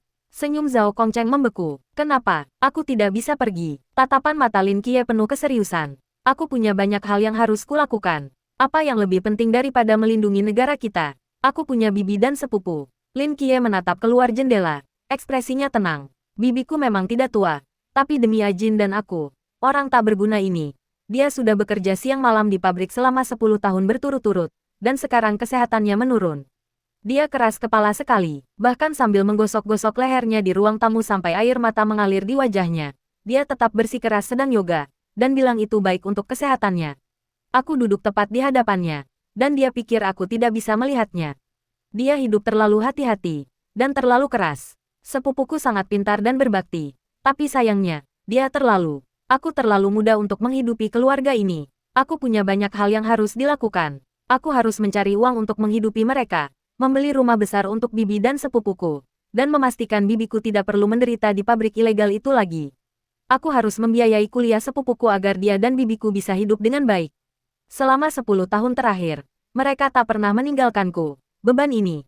Kini setelah aku akhirnya pulih, bagaimana mungkin aku meninggalkan mereka? Kau mulia dan hebat. Jika keadaan memungkinkan, mungkin aku akan bergabung denganmu. Tapi untuk saat ini, aku hanya ingin tetap di sisi mereka dan melindungi keluarga ini. Zhao Kongcheng tercengang. Ia sungguh tidak menyangka siswa SMA biasa ini akan mengucapkan kata-kata seperti itu. Memiliki pemikiran yang begitu dewasa, baru. Kemudian ia menyadari betapa konyolnya upayanya sebelumnya untuk memanipulasi idealisme dan gairah remaja pada umumnya. Lin Qiye bukanlah siswa SMA biasa. Lin Qiye berdiri, berjalan langsung ke pintu, ragu sejenak, lalu berhenti. Terima kasih sudah bercerita banyak. Saya akan menandatangani perjanjian kerahasiaan. Setelah itu, ia mendorong pintu hingga terbuka dan pergi. Kali ini, Zhao Kongcheng hanya duduk diam di tepi tempat tidur. Tubuhnya sedikit terangkat, seolah ingin menariknya kembali. Tetapi setelah jeda singkat, ia kembali duduk dengan lemah. Ia tahu apa maksud anak laki-laki ini, dan ia tahu ia mengemban misi untuk membawa anak laki-laki ini kembali. Tetapi, ia tidak bisa melakukannya. Xiaoqi, kamu akhirnya kembali. Kenapa kamu tidak memakai seragam sekolahmu hari ini? Bibi, aku bangun terburu-buru pagi ini dan lupa memakainya. Anakmu, apa gurumu tidak akan memarahimu karena tidak memakai seragam sekolah? Hanya beberapa kata, tidak apa-apa. Petik 2. Oh, Xiaoqi, kamu baru saja pindah ke sekolah baru. Kamu tidak boleh meninggalkan kesan buruk pada guru-gurumu. Berhati-hatilah dalam segala hal yang kamu lakukan. Baik, Bibi, bagaimana kabar teman-teman sekelasmu di sekolah? Mereka tidak pernah menindasmu, kan? Tidak, kami sangat akrab. Mereka bahkan mengantarku pulang. Dan aku juga mengantar mereka pulang. Bagus, bagus. Aku akan kembali ke kamarku. Bibi, baiklah. Tidurlah lebih awal. Buk, tanda seru. Lin Qiye menutup pintu, berbaring di tempat tidur, menatap malam di luar jendela, dan mendesah dalam-dalam. Dunia ini jauh lebih rumit dari yang dibayangkannya. Namun, itu tidak terlalu mengganggunya. Setelah beristirahat sejenak, Lin Qiye duduk. Tepat saat ia mulai melepas pakaiannya, sebuah benda keras jatuh dari sakunya. Klak, Lin Qiye membungkuk dan mengambilnya. Wajahnya tampak bingung. Itu adalah ornamen logam, seperti emblem, hanya sedikit lebih besar dari koin 1 yuan. Ia tidak tahu terbuat dari bahan apa, tetapi terasa sedikit dingin ketika disentuh. Di bagian depan emblem, 2 pedang lurus bersilangan, bilahnya memancarkan cahaya biru pucat. Di balik pedang-pedang itu tergambar langit malam bertabur bintang. Pengerjaannya sungguh luar biasa. Di bawah desainnya, terukir 3 karakter kecil, Zhao Kongcheng. Ini, mata Lin Qiye sedikit menyipit. Ia teringat Zhao Kongcheng telah menyentuh sakunya saat menyeretnya ke hotel. Apakah ia tidak sengaja menjatuhkannya? Lin Qiye memainkan emblem itu. Membaliknya, di bagian belakangnya, terukir beberapa baris karakter kecil. Jika malam tergelap sekalipun, aku akan berdiri di hadapan jutaan orang. Pedang terhunus, darah mengotori langit. Semangat apa? Apakah Zhao Kongcheng yang menulis ini sendiri? Atau apakah ini moto Night Watch? Lin Qiye bergumam dalam hati, melihat ekspresinya yang kosong. Dia sepertinya bukan tipe orang yang bisa menulis hal seperti ini. Setelah memainkannya sebentar, Lin Qiye meletakkannya di atas meja, berganti pakaian, dan naik ke tempat tidur. Malam ini, ada sesuatu yang sangat penting untuk dilakukan. Ia memejamkan mata dan menenggelamkan kesadarannya ke dalam rumah sakit jiwa dewa dalam benaknya. Saat ini, di halaman rumah sakit jiwa, Nix sedang duduk di kursi goyang sambil memegang setumpuk botol dan stoples, seolah menggumamkan sesuatu. Dengan senyum sesekali muncul di bibirnya. Jika kau mengabaikan kekeruhan di matanya dan hal-hal aneh di lengannya, hanya dengan melihat aura yang terpancar dari setiap gerakannya, sikapnya yang berwibawa pasti akan menciptakan pemandangan yang menakjubkan. Tak lama kemudian, Lin Qiye, mengenakan jas lab putih, perlahan masuk. Untuk lebih memerankan peran seorang psikiater, Lin Qiye sengaja menemukan jas lab putih di kantor dekan, bahkan menyematkan kacamata tanpa resep di kerahnya. Sekilas, ia memang tampak meyakinkan. Lin Qiye berjalan ke kursi goyang, diam-diam, menatap mata Nix yang sayu dan sayu, lalu mendesah pelan. Dari teks-teks mitologi yang telah ia baca, Nix memang salah satu dewa tertua dan terkuat dalam mitologi Yunani, memiliki status dan kekuasaan tingkat atas. Ya, namun, dibandingkan dewa-dewa lain, ia memiliki satu karakteristik utama. Ia senang memiliki anak. Menurut hitungan Lin Qiye, Nix memiliki setidaknya 20 anak, termasuk Thanatos yang terkenal, dewa kematian, Hypnos, dewa tidur, serta dewa-dewa angkasa, takdir, dan kemalangan, dan sebagainya. Kecuali beberapa, sebagian besar anak Nix adalah dewa jahat, yang membawa malapetaka bagi umat manusia setelah kelahiran mereka, dan banyak dari mereka menemui akhir yang tragis. Dari fragmen mitologi, Lin Qiye tidak dapat memperoleh informasi lebih rinci tentang Dewi Malam ini, tetapi ia berspekulasi bahwa penyakit Nix saat ini mungkin terkait dengannya. Itu terkait dengan keturunannya. Dokter di rumah sakit jiwa Sunsin mengatakan bahwa seorang pasien pria, yang sangat merindukan istrinya, berfantasi tentang keberadaan Nix di sisinya. Apakah penyakit Nix serupa? Karena sangat merindukan anak-anaknya, ia memperlakukan botol dan stoples itu seperti anaknya sendiri. Tapi apa sebenarnya yang terjadi pada keturunannya hingga Nix bereaksi begitu keras? Dan sebagai dewa kuno yang memiliki keilahian, mungkinkah ia benar-benar memiliki emosi yang begitu kuat? Atau, apakah tubuh ilahinya telah diambil dan status ilahinya dicabut sebelum ia mengalami episodenya? Lin Qiye tidak tahu. Hypnos, jangan khawatir. Saudaramu akan segera kembali. Dia hanya bermain-main sebentar. Thanatos, anak itu, selalu membuat onar. Saat dia kembali, kita harus memberinya pelajaran. Nix mengelus vas di tangannya, menatap kosong ke kejauhan. Secercah harapan muncul di matanya, lalu kembali suram. Ia terdiam. Suaranya yang serak sedikit bergetar. Tapi, 3000 tahun telah berlalu.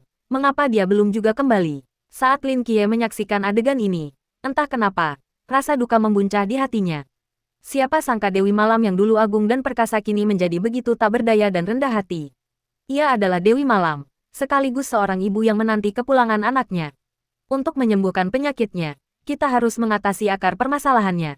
Kata-kata dokter itu kembali terngiang di benak Lin Qiye. Ia menundukkan kepala, merenung dalam-dalam. Akar permasalahannya, penyakit Nix bermula dari anaknya yang hilang. Untuk menyembuhkannya, ia hanya bisa memulainya dari anaknya. Namun, anaknya adalah dewa Yunani yang termasyur. Mustahil ia menemukan mereka semua dan membawa mereka kepada Nix. Bukan. Lin Qiye bahkan tidak tahu apakah mereka dibawa ke dunia ini oleh kabut. Jadi di mana ia bisa menemukan begitu banyak dewa? Kalaupun ia menemukan mereka, akankah para dewa jahat itu benar-benar patuh padanya? Lin Qiye mengerutkan kening sambil berpikir. Saat itu, secercah inspirasi menyambarnya. Mungkin, ini bisa berhasil. Lin Qiye berdiri, menatap Nix dengan tatapan mata yang berkonflik cukup lama. Akhirnya mengambil keputusan dan melangkah maju. Di bawah tatapan Nix yang linglung, Lin Qiye berjalan selangkah demi selangkah ke arahnya. Berlutut dengan lembut, mengulurkan tangan dan memeluk Nix. Berbisik di telinganya, "Ibu, aku kembali." Pada saat itu, cahaya yang belum pernah terjadi sebelumnya bersinar di mata Nix. Ia gemetar saat mengulurkan tangan dan memeluk Lin Qiye erat-erat. Dan setelah beberapa saat, ia tergagap mengucapkan satu kalimat lengkap. "Selamat datang kembali, Thanatos, anakku." Saat Nix mengucapkan kata-kata itu, sebuah panel virtual muncul tiba-tiba di mata Lin Qiye. Progres penyembuhan Nix, 3%. Syarat perolehan hadiah terpenuhi. Mulai mengambil kemampuan ilahi Nix secara acak. Segera setelah itu, sebuah roda lotre virtual muncul dan mulai berputar cepat. Lin Qiye dapat melihat bahwa roda itu terbagi menjadi setidaknya 20 bagian, masing-masing berukuran kurang lebih sama, yang berarti peluang untuk mendapatkan setiap kemampuan ilahi adalah sama. Nightfall, Dimai, Valen Stars, Star Splitting Technique, Dark Night Flash, Night Skin, Extraordinary Fertility. Kemampuan pada roda yang berputar itu membuat Lin Qiye terpesona, tetapi ia merasa ada sesuatu yang aneh telah tercampur di dalamnya. Extraordinary Fertility. Apa-apaan ini? Apakah itu dianggap kemampuan ilahi? Jika ia mengambil kemampuan ini, bukankah ia bahkan tidak perlu mencari istri, dan bisa langsung memiliki banyak anak ilahi? Kedengarannya cukup bagus. Di saat yang sama, Lin Qiye menyadari bahwa di sudut roda, terdapat area hitam panjang dan sempit, berbeda ukurannya dengan kemampuan lainnya, menempati sekitar 1% dari total area.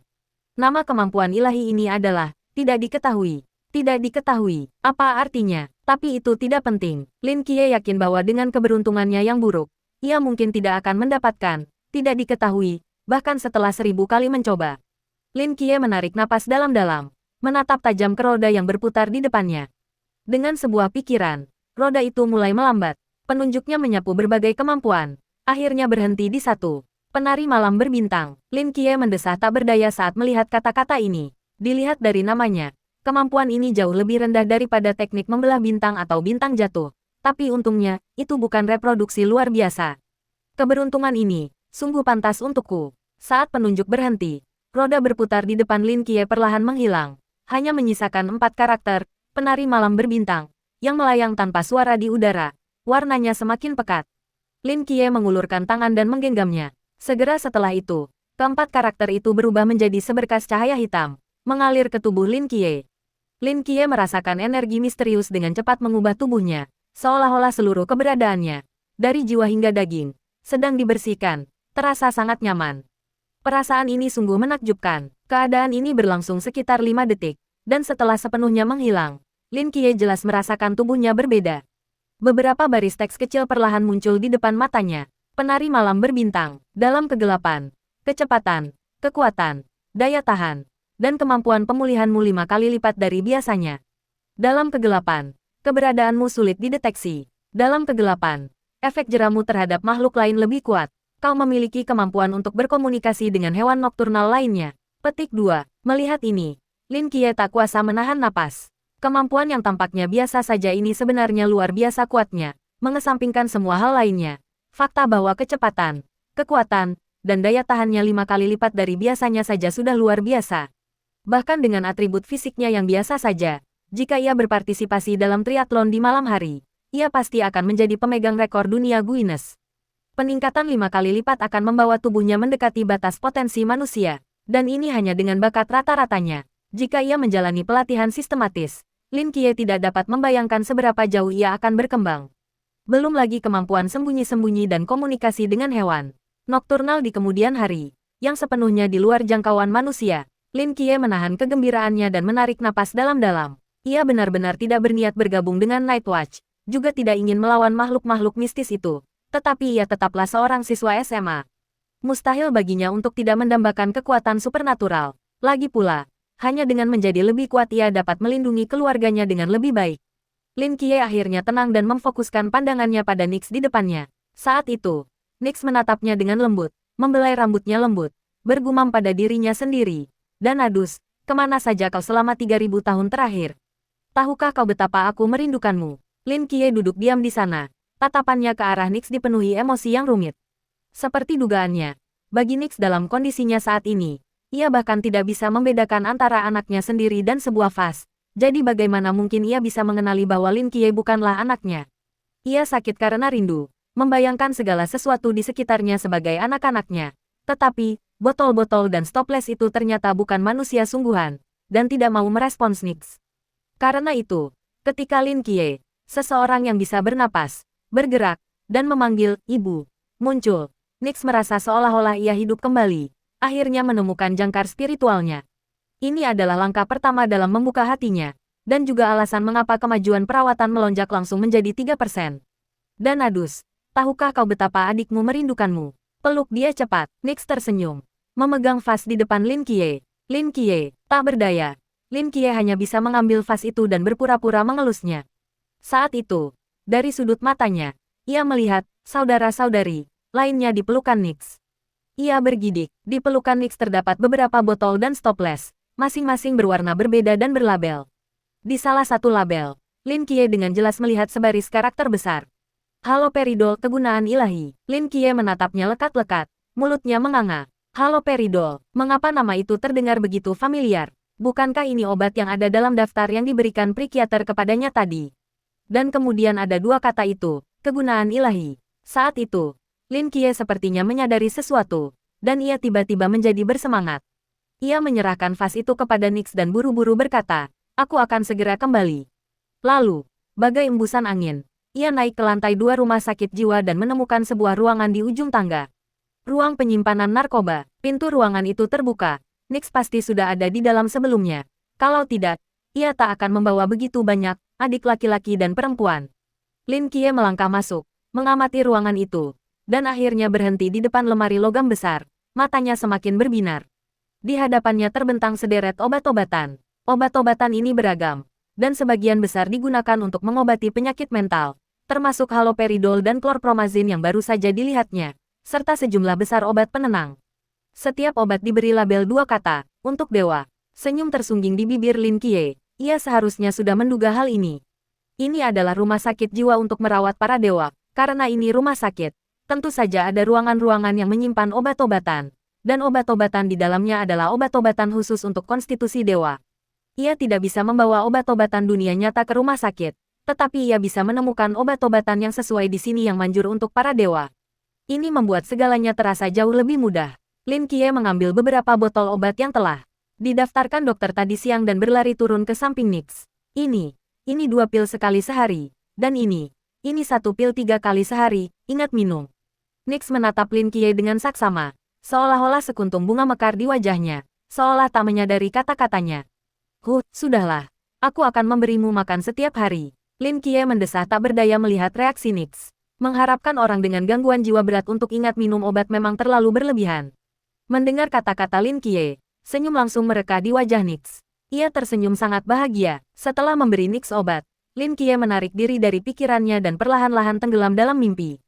Kali ini, ia tidak lagi bermimpi mengetuk pintu yang melelahkan. Sejak rumah sakit jiwa dewa bergabung dengannya, ia seolah telah sepenuhnya terbebas dari belenggu mimpi itu dan bermimpi nyata. Ia bermimpi indah. Ia bermimpi diterima di universitas, memiliki karir yang sukses, dan pindah ke rumah besar bersama bibinya dan Yang Jin. Ia bermimpi mereka bertiga akhirnya bisa bepergian dan melihat gunung serta sungai yang selama ini hanya mereka lihat di TV. Karena keterbatasan fisik sebelumnya dan anggaran keluarga yang terbatas, Lin Qiye bahkan belum pernah meninggalkan kota Changnan selama 17 tahun terakhir, apalagi bepergian. Jauh di lubuk hatinya, ia masih merindukan dunia luar. Ketika alarm berbunyi, Lin Qiye dengan enggan bangun, berganti pakaian, dan bersiap untuk pergi ke sekolah. Begitu membuka pintu, ia melihat bibinya sedang terburu-buru mengganti sepatu di depan pintu, bersiap untuk pergi. Bibi, kenapa Bibi pergi kerja sepagi ini? Sejumlah komponen baru tiba di pabrik, dan kami harus segera memprosesnya. Bibi pergi dulu, kamu lanjutkan sarapan dengan kakakmu. Ya. Ingat jangan terlambat, gerutu Bibi. Oke, tepat saat Bibi hendak menutup pintu, Lin Qiye berbicara lagi. Bibi, ada apa? Bibi berhenti dan menatap Lin Qiye dengan ekspresi bingung. Tidak ada, tidak ada. Lin Qiye ragu sejenak, menggelengkan kepala, dan tersenyum. Aku akan memberitahumu kabar baik saat kamu kembali. Bibi menatapnya dengan curiga beberapa saat, lalu terkekeh dan memarahi. Anak ini, masih saja bermain teka-teki denganku. Oke, Bibi sedang terburu-buru sekarang. Ceritakan padaku malam ini. Setelah mengatakan itu, ia buru-buru menutup pintu dan berlari ke bawah. Lin Qiye berdiri diam di pintu, kepala tertunduk, tampak tenggelam dalam pikirannya.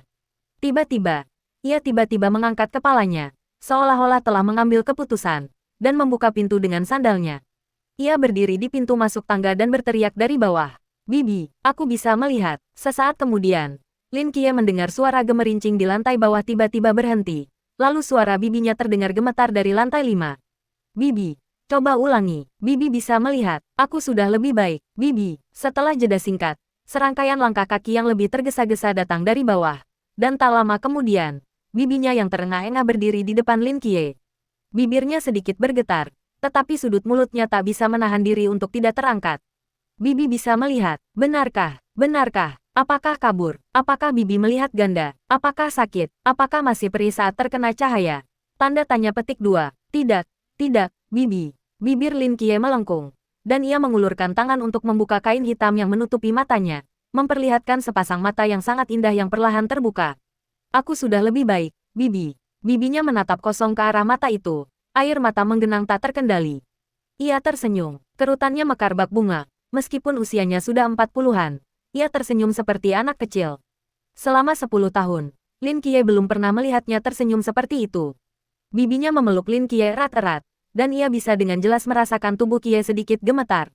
Bagus, bagus, Ki kecil kita akhirnya berhasil. Bibinya melepaskan Lin Qiye, menyeka air matanya, dan berkata sambil tersenyum, Ki kecil, Bibi harus pergi bekerja sekarang. Saat Bibi pulang nanti malam, belilah yang banyak, kita harus merayakannya dengan baik. Terima kasih, Bibi. Baiklah, Bibi akan pergi sekarang. Pergilah ke sekolah dan bersenang-senanglah. Baiklah, bibinya bergegas menuruni tangga. Air mata masih mengalir di wajahnya. Ia menyeka wajahnya. Langkahnya lebih ringan dari sebelumnya. Lin Qiye memperhatikan bibinya pergi. Matanya merah, dan berbalik untuk kembali ke dalam. Sebenarnya, awalnya ia ingin menunggu bibinya pulang malam itu sebelum mengumumkannya secara resmi. Tetapi kemudian ia berpikir bahwa orang-orang yang memasang bendera seperti itu di film biasanya tidak memiliki akhir yang baik. Ia tidak ingin terjadi apa-apa pada bibinya. Meskipun itu hanya logika metafisika yang tak terjelaskan, ia tidak ingin mengambil risiko. Jadi, ia hanya mencabut bendera itu, merobeknya, dan melemparkannya ke Samudra Pasifik. Lin Qiye baru saja berbalik ketika ia melihat Yang Jin berdiri di belakangnya, memegang katak hitam kecil itu, matanya merah. Kedua saudara itu saling berpandangan selama 2 detik lalu tertawa bersamaan. Kakak, selamat, ya. Sekarang kacamata hitam pemberianmu akhirnya bisa berguna. Lin Qiye mengelus kepala Yang Jin dan berkata sambil tertawa kecil.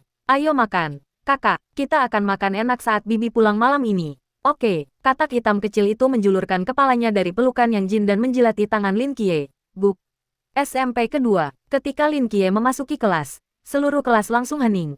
Setelah beberapa saat saling menatap dengan bingung, salah satu siswa bertanya dengan ragu. Kamu, Lin Qiye, Lin Qiye. Setelah melepas satin hitamnya, mengangkat sebelah alis dan mengangguk kecil. Keheningan singkat terjadi, lalu kelas kembali riuh, diskusi semakin panas. Matanya sudah lebih baik, tentu saja, dia bisa melihat lagi. Matanya sangat indah, ya, kenapa aku tidak menyadarinya sebelumnya? Dia sangat tampan. Tatapan para gadis ke arah Lin Qiye berubah. Mereka berkerumun, berbisik satu sama lain. Mata mereka sering meliriknya. Para siswa laki-laki yang lebih dekat dengan Lin Qiye juga berkumpul, menghujaninya dengan pertanyaan tentang matanya. Ketika mereka memastikan bahwa Lin Qiye memang telah pulih, mereka semua sangat terkejut. Aku bisa melihat dari tadi, tapi mataku tidak tahan cahaya. Aku pergi ke rumah sakit kemarin dan sekarang sudah baik-baik saja, jawab Lin Qiye. Teman-teman sekelasnya kemudian teringat bahwa Lin Qiye memang bolos sekolah seharian dan tiba-tiba mengerti.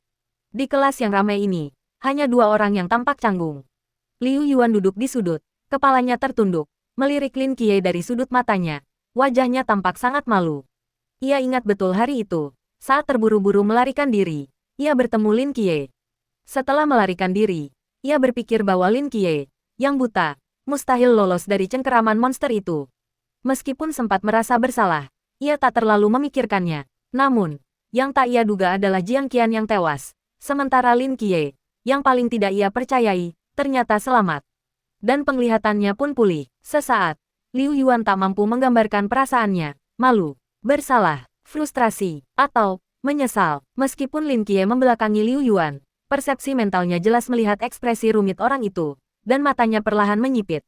Saat itu, seseorang berjalan menghampiri Lin Qiye. Li Yifei berdiri canggung di samping meja Lin Qiye, melihat sekeliling sebelum membungkuk dan berbisik di telinga Lin Qiye. Qiye, bisakah kau keluar sebentar? Ada yang ingin kukatakan. Lin Qiye ragu sejenak sebelum mengangguk.